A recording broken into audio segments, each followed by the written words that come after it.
जीव हिंसा क्यों पाप है।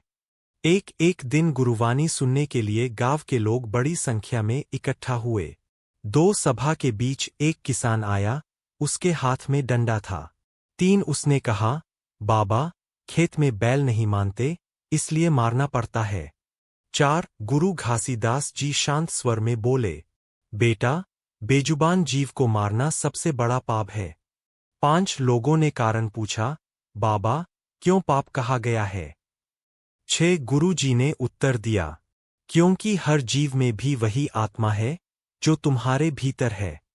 7 उन्होंने आगे कहा, जिसको बोलने का हक नहीं, जो दर्द कह नहीं सकता, उस पर अत्याचार करना सबसे बड़ी क्रूरता है।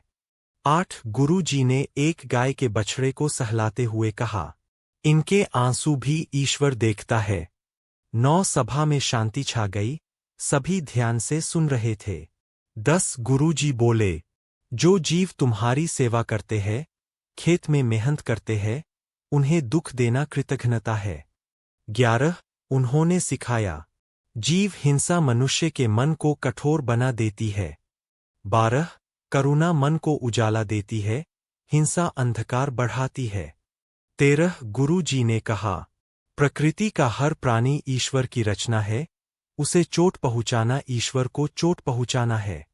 14 लोगों की आंखों में पश्चाताप के भाव आए।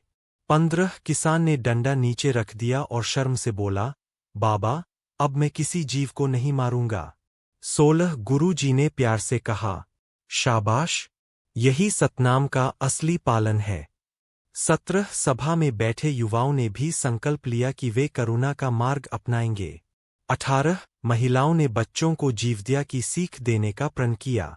19 उस दिन से गांव में पशुओं के प्रति प्रेम और दया बढ़ने लगी। 20 और इसीलिए गुरु घासीदास जी ने कहा था, बेजुबान जीव को मारना पाप है,